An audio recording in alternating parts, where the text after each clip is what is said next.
Hello, my name is Neha Giri and we will start today the NCERT worksheet solutions.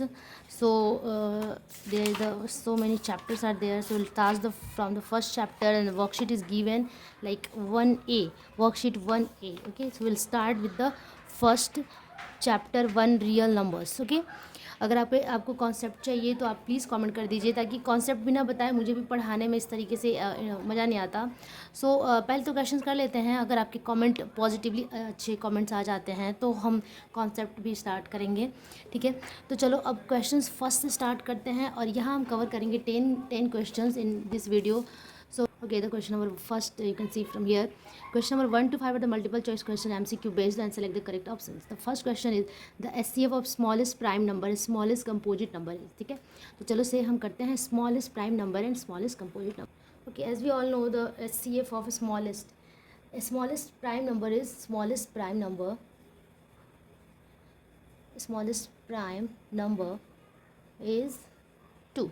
Okay, and smallest composite number is 4. Okay, तो सबसे पहले आपको ये जानना होगा कि प्राइम नंबर किसको बोलते हैं। प्राइम नंबर वो सारे नंबर्स होते हैं जिसके दो फैक्टर होते हैं, वन एंड इटसेल्फ। ठीक है, prime numbers are the those numbers whose factors are one and itself. ठीक है, एक तो ये उसका कोई एक वन क्या होगा, उसका फैक्टर होगा और वो खुद ही अपने आप का एक फैक्टर होगा। ठीक है, सपोज द नंबर इज़ 3 क्या है, प्राइम नंबर है, तो वो या तो 1 से डिवाइड हो सकता है या फिर खुद से डिवाइड हो सकता है। तो 3 क्या है, प्राइम नंबर है। ठीक है, उसी तरीके से अगर हम 7 को अज्यूम कर ले तो या तो या खुद से होगा, 1 से होगा या खुद से होगा। ठीक है, 1 से होगा या इटसेल्फ से होगा। तो इसके दो ही फैक्टर्स होते हैं, 1 and itself, that is called the prime numbers. ठीक है, तो 2 इज़ द स्मॉलेस्ट प्राइम, और 1 को तो ना ही प्राइम में रखते हैं ना ही कंपोजिट में रखते हैं। ठीक है, और स्मॉलेस्ट कंपोजिट नंबर्स किसको बोलते हैं, दो से ज़्यादा जिसके फैक्टर होते हैं उसको कंपोजिट नंबर कहते हैं। तो इट विल स्टार्ट फ्रॉम 4। ठीक है, तो 4 से स्टार्ट होता है वो नंबर्स। ठीक है, अब हमें करना क्या है, it is given the HCF of smallest prime number, HCF of smallest prime number that means 2 and smallest composite number that is 4। तो इसका HCF निकालना है हमें, 2 और 4 का HCF क्या होगा। तो HCF निकालने के लिए 10th के अकॉर्डिंग हम क्या करते हैं कि 2 का प्राइम फैक्टराइजेशन कर लेते हैं। ठीक है, 2 का प्राइम फैक्टराइजेशन करेंगे तो क्या होगा, 1 इंटू 2। 4 का करेंगे तो क्या हो जाएगा, 1 into 2 the square, we can say 2 the square. ठीक है, और HCF हमें लेना है। HCF में हम क्या करते हैं, HCF में हम सबसे लोएस्ट टर्म लोएस्ट पावर को चूज़ करते हैं। यहाँ पे पावर 1 है, 1 को तो लेंगे ही मान लो। ठीक है, 1 मल्टीप्लाई 1 दोनों में कॉमन है तो 1 आप ले सकते हो, लेकिन 1 को लेना ना लेना बराबर है। ठीक है, क्योंकि 1 से कोई भी नंबर मल्टीप्लाई होकर वही नंबर आता है। 2 का पावर 1 है, यहाँ 2 का पावर कितना है, 2 है। तो स्मॉलेस्ट पावर हम चूज़ करते हैं, that is 2 and it will be 2 only. ठीक है, option number A will be the correct option. Okay, it will B option number A. I am showing you here, this is 2. Okay, so 2 is the correct answer. Okay, and let's do the question number 2nd. Okay, it is given this the HCF 2 consecutive positive integer, 2 consecutive positive integers का हमें क्या करना है, HCF करना है। ये आप बचपन से करते आ रहे हैं। consecutive numbers क्या होता है, जैसे कि 1 2 3 4 5 आर एंड सो ऑन, मतलब कि एक के बाद एक जो नंबर आता है, ठीक है, उसको consecutive numbers कहते हैं। ठीक है, अब इन दोनों का अगर मैं HCF लूँ तो इसका हमेशा 1 होगा। सपोज चूज़ कर लेते हैं 3 और 4 का, तो इस दोनों के बीच में कोई भी कॉमन फैक्टर ही नहीं है। जब कॉमन फैक्टर होता है उसी को लेते हैं, जैसे यहाँ पे 2 कॉमन था तो हमने 2 को ले लिया। ठीक है, तो इन दोनों के बीच में कभी कॉमन फैक्टर नहीं होता है। क्यों, क्योंकि हमेशा इवन ऑड नंबर्स आते हैं, तो कोई कॉमन फैक्टर होना पॉसिबल ही नहीं है। तो आंसर विल बी 1। तो इसका आंसर क्या हो जाएगा, 1, और which is the option number B. ठीक है, तो B is the correct option. Okay, तो स्क्रीन पे दिखना चाहिए क्वेश्चन, तो इसलिए मैंने क्वेश्चन को यहाँ रख दिया। क्वेश्चन नंबर 3 आप देख सकते हैं, the sum of the HCF and LCM of 12 21 and 15 is. ठीक है, क्वेश्चन नंबर 3 में क्या है कि sum of HCF and LCM, HCF क्या करना है, sum of HCF of 12 21 and 15 plus LCM of same number 12 21 and 15। ठीक है, इन दोनों का हमें क्या करना है, सम कर देना है। ठीक है, सम कर देना है। तो करके देखते हैं कि 12 15 और 21 का HCF और LCM का सम कितना आता है।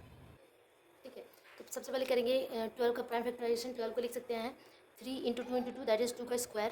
ठीक है, 21 को लिख सकते हैं हम 3 इंटू 7 एंड 15 को क्या लिख सकते हैं, 15 को लिख सकते हैं हम 3 इंटू 5। ठीक है, 3 इंटू 5 एंड HCF क्या हो जाएगा, HCF क्या है, मैंने क्या बताया है कि जब स्मॉलेस्ट पावर होता है, ठीक है, कॉमन फैक्टर्स का स्मॉलेस्ट पावर, तो इसमें कॉमन फैक्टर 3 है और इसका स्मॉलेस्ट पावर भी 1 ही है, तो we will take 3 and here देखो अब कोई भी नंबर्स कॉमन ही नहीं है, तो कोई भी नंबर इधर कॉमन ही नहीं है, तो we can not take any number, so 3 will be the HCF. And LCM क्या हो जाएगा, एलसीएम विल बी एलसीएम 3, तो एलसीएम में 3 तो कॉमन है और सबका पावर 1 है, तो वो आएगा ही, ठीक है। और ग्रेटेस्ट पावर हमें लेना होता है हर ईच नंबर्स का ग्रेटेस्ट पावर, तो 2 का ग्रेटेस्ट पावर तो 2 का स्क्वायर है, so will take 7 also we have to take, and 5 multiply all these numbers we will get I think 420, ठीक है। ओके, देन सम अप कर लेते हैं इसका, दोनों को ऐड कर लेते हैं, दैट इज़ 3 + 420, 3 + 420 दैट इज़ 423। 423 देखते हैं कि ऑप्शन नंबर कितना है, 423, it is in A, so A will be the correct option. यहाँ पे मैं शो कर दूँ, यहाँ पे थर्ड का A will be the correct option, ठीक है, A will be the correct option. Okay, तो let's move the question number 4। Okay, question number 4 में देख सकते हैं क्या है कि if HCF of x, 8 is 4 and LCM of x, 8 is 24, then x की वैल्यू हमें निकालनी है। तो हमारे पास एक फॉर्मूला है, ये product of the number is equal to HCF into LCM, ठीक है। Product of the number is equal to HCF into LCM, ठीक है। नंबर्स आर गिवन 8x, तो प्रोडक्ट कर दें इनका, 8x हो जाएगा, 8 into x 8x, HCF is given hair 4, okay, and LCM is given here how much 24, so will get x equals 4 into 24 divided 8 3 are 24, that means 4 3 are 12, and value of x will be 12. Option number C is the correct option, ठीक है, तो C number ही आपका correct option होगा। Let's move to the next question. Okay, question number 5 में क्या कह रहा है, the exponents of 2 in the prime factorization of 144 is very very easy question. तो हमें क्या करना है कि 144 का प्राइम फैक्टराइजेशन कर देना है, तो बस आपको इस तरीके से कर लेना है। ये तो रफली आप कर सकते हो क्योंकि एमसीक्यू क्वेश्चन है, रफली करके और यहाँ टिक करना है, ठीक है। तो 2 7 एंड 2 2 4, ठीक है, फिर then 2 3 36, it will be 2 18 times, then we'll take 2 again, and 9 and 9 3 and 3. So how many times 2 appears here? It is 1 2 3 4 times, 2 to the power 4 into 3 square is coming. Then how the exponents of 2 in the prime factorization of 144, 2 का power पूछा जा रहा है कि exponent of 2 कितना होगा, 2 का power कितना होगा, तो 2 का पावर 4 आ रहा है, and A will be the correct option, ठीक है, option number A will be the correct one, ठीक है। Let's move to the next question. Okay, question number 6 में देख सकते हैं क्या है कि 216 is equal to the power A, क्या लिखा है, 216 is equal to the power A into 3 to the power 3, then what is the value of ए। तो हम क्या करेंगे कि 216 का प्राइम फैक्टराइजेशन कर लेंगे, ठीक है। तो आपको मैं यहाँ करके दिखा दूँ, ये 2 टाइम्स में जाएगा, 2 0 2 8 16, ठीक है, देन 2 2 5 10 2 4 देन अगेन 2 से 2 2 4 2 7 देन अगेन 3 से 3 9 एंड 3 3, तो 3 टाइम्स आया और 2 3 टाइम्स आया, तो हम लिख सकते हैं 2 टू द पावर 3 और 3 टू द पावर 3 ऑल्सो। तो आप देखो कि 2 का पावर ए था, यहाँ 2 का पावर 3 आया, दैट विल ए का वैल्यू कितना हो गया 3, and that is the correct answer. And यहाँ पे क्या हो जाएगा, the value of A is 3, ठीक है, तो 3 यहाँ पे हमें फिल करना है। Next question. Okay, then question number 7 देखते हैं। HCF of 2 numbers is 13 and their LCM is 182. If one number is 26, then other number हमें निकालना है, ठीक है। तो हमारे पास जो फॉर्मूला था कि हम ये कह सकते हैं कि product of the numbers, product मतलब कौन सा नंबर है हमारे पास, नंबर नहीं है, ठीक है। Product of the numbers is equal to HCF into LCM, we know, ठीक है। नंबर्स वी डोंट हैव, एक नंबर हमारे पास दिया हुआ है which is the one number is 26, so we can take 26 and another we can take as x, दूसरे number को हम x अज्यूम कर लेते हैं। And HCF is also given here 13, LCM is given here 182, so will multiply with those numbers and will get the value of x। हमें क्या करना है, x की वैल्यू निकालनी है, दोनों को मल्टीप्लाई करके इसको डिवाइड कर देते हैं, that will be like this, ठीक है। 13 2 26 और 2 से इसको रिड्यूस करेंगे, 2 2 9 एंड 2 1 दैट इज़ 91। तो x की वैल्यू कितनी हो जाएगी यहाँ पे, दैट इज़ अदर नंबर क्या हो जाएगा 91, ठीक है, तो 91 यहाँ पे फिल करना है। Okay, let's move to the next question number 8। It is given 468 can be written in the form of product of the prime numbers. Product of the prime numbers के रूप में हमें इसे लिखना है, तो हम क्या करेंगे, प्राइम फैक्टराइजेशन कर देंगे जो बचपन से करते आएंगे, 2 2 4 2 3 6 and 2 4 8, again it will be 2 2 1 2 2 1 2 and 2 7 14। अभी किससे जा सकता है, 3 से जाएगा, 3 3 9, ठीक है, एंड 2 एंड 3 9 27, ठीक है, again it will B 3 3 1 3 and 3 3 90, ठीक है, 3 3 9। अब तो ये जाएगा नहीं, तो प्राइम फैक्टराइजेशन क्या हो जाएगा, 2 into 3 into 13, so we will write like this, 2 the square into 3 the square into 13 and that is your answer. So we have to put the answer like this, okay. So let's move to the question number 9। Okay, question number 9 में देखते हैं, express 945 as the product of its prime factors. वही करना है, product of the prime factor के रूप में इसे भी लिखना है। सो हम क्या इसका प्राइम फैक्टराइजेशन कर लेंगे, ठीक है। तो ये आप देखो, ऐड करने पे 9 + 4 कितना होता है, 13, 13 + 5 18 हो रहा है ना। 9 + 4 + 5 दैट इज 18। 18 3 से डिविजिबल है, इसका मतलब हम क्या कह सकते हैं कि the whole number is divisible by 3। So we will take 3, ठीक है। 3 से इसे करेंगे, 3 3 = 9, 3 1 = 3, then 3 5 = 15। Again it will be divisible by 3, 3 1 = 3 and ये एक साथ नहीं आएगा, तो बीच में 0 डालेंगे, 3 5 = 15, ठीक है। अब ये किससे जा सकता है, अब अगेन ये 3 से जाएगा, 3 3 = 9 एंड 3 5 = 15। सो अब हम इसे 5 से लेके जा सकते हैं, 5 7 = 35, ठीक है। तो प्राइम फैक्टराइजेशन क्या हो जाएगा, 3 का 3 बार आया है, सो विल टेक 3 का power 3 × 5 × 7। So will write 945 is equal to 3 to the power 3 × 5 × 7. So this is your required answer. So we'll take so let's move to the next question number, last question number 10. So question number 10 में कहा क्या जा रहा है कि show that 12 to the power n can not be end with the 0 and 5 for any natural number n। 12 का power n जो है वो 0 और 5 से एंड नहीं हो सकता है फॉर एनी नेचुरल नंबर, अगर n कोई भी नेचुरल नंबर पुट कर दिया जाए, ठीक है। तो 12 का पावर n ये इस तरीके से नंबर है, अगर n की जगह हम कुछ भी पुट कर दें, 12 का पावर 2 कर दें, या फिर 12 का पावर 3 कर दें, या फिर 12 का पावर 0 भी कर दें, ठीक है। तो कोई भी नंबर है वो क्या होगा कि इसका जो यूनिट प्लेस का डिजिट होगा, ठीक है, वो 0 या 1, 0 या 5 नहीं आएगा, ठीक है। तो सबसे पहले हम ये देखते हैं कि 12 का अगर हम प्राइम फैक्टराइजेशन करेंगे तो क्या आएगा। 3 × 4 हम लिख सकते हैं, है ना। तो अगर इसका पावर n है तो इसका होल का पावर n हम लिख सकते हैं इसे, ठीक है।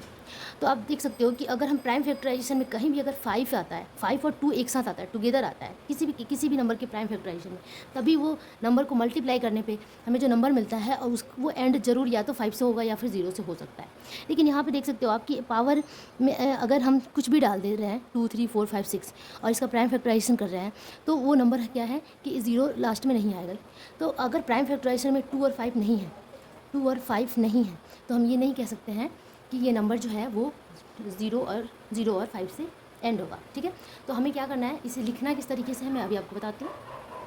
सो we have to write like this, here 12 to the power n where n is any natural number, okay. So for 12 to the power n natural number, okay, 12 n to end with 0 or 5, it should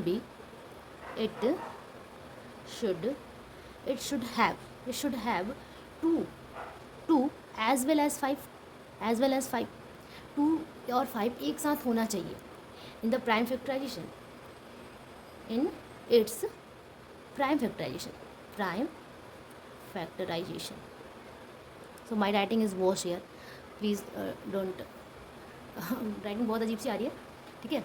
तो हम क्या कह सकते हैं कि अगर ये 0 और 5 से एंड होगा तो इसके प्राइम फैक्टराइजेशन में मस्ट भी 2 और 5 होना चाहिए, लेकिन इसका प्राइम फैक्टराइजेशन इसके प्राइम फैक्टराइजेशन में 2 और 5 है ही नहीं, क्योंकि 12 टू द पावर n अगर हम इसका प्राइम फैक्टराइजेशन करते हैं तो क्या आता है, 3 × 4 लिख सकते हैं, या फिर हम ऐसे भी लिख सकते हैं कि 3 × 2 दी स्क्वायर लिख सकते हैं। कहीं भी यहाँ पे या तो 2 और 5 टुगेदर एक साथ आ नहीं रहा है, ठीक है। तो जब वो प्राइम फैक्टराइजेशन में 2 और 5 आ ही नहीं रहा है तो ये एंड भी नहीं होगा, ठीक है।